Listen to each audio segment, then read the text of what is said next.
अस्सलामु अलैकुम वरहमतुल्लाहि वबरकातुहू। नाज़रीन इकराम, ताजिर लोग अपने सामान को बेचकर कितने फीसद नफ़ा कमा सकते हैं? क्या ज़्यादा नफ़ा लेना गुनाह का सबब और बाइस बनता है?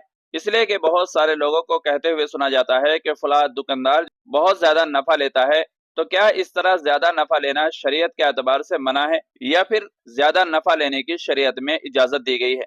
तो चलिए, बेहतरीन रहनुमाई के लिए मैं आपकी खिदमत में मादर इल्मी दारुल उलूम देवबंद का फतवा पेश कर रहा हूँ, जिससे साफ जाहिर हो जाएगा कि एक ताजिर और एक बिजनेसमैन को कितना नफा लेना जायज है और कितना नहीं। तो इस सिलसिले में किसी साइल ने मादर इल्मी दारुल उलूम देवबंद से सवाल किया है, तिजारत में कितने फीसद नफा ले सकते हैं?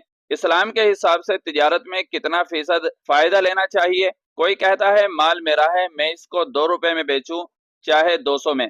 तिजारत के उसूल की वजाहत करें। तो इस सिलसिले में मादर इल्मी दारुल उलूम देवबंद का जवाब बिल्कुल साफ और वाज़ेह है। आप भी अपनी स्क्रीन पर मुलाहजा फरमा सकते हैं। बिस्मिल्लाहिर्रहमानिर्रहीम। शरीयत मुतहरा ने मुनाफे की कोई हद मुकर्रर नहीं की है, बल्कि उसको बाजार के उतार चढ़ाव पर छोड़ दिया है। अलबत्ता झूठ धोखाधड़ी से बचने की तरगीब दी है। लिहाजा आखिरीन अगर झूठ और धोखाधड़ी से बचते हुए बाहमी रजामंदी से किसी भी कीमत पर मामला कर लें तो इसकी गुंजाइश होगी, खा उसमें कितना ही नफा हो। अलबत्ता इस कदर नफा लेने को फुकहा ने नामुनासिब और खिलाफ मुरुव्वत कहा है, जो गबन फाहिश के दायरे में आता हो। और गबन फाहिश ये है कि बाजार में जो जायद से जायद कीमत चल रही हो, उससे जायद नफा लिया जाए। इसी को फुकहा ने माला यदखुलु तहत तक़वीमिल मुक़व्विमीन से ताबीर किया है, यानी एक चीज की कीमत का अंदाजा कई माहिर लोग लगाएं और किसी का तखमीना उस हद तक ना पहुंचे। हजरत अनस इब्न मालिक रज़ी अल्लाह तआला अन्हु कहते हैं कि रसूलुल्लाह सल्लल्लाहु अलैहि वसल्लम के दौर में एक दफा कीमतें चढ़ गईं।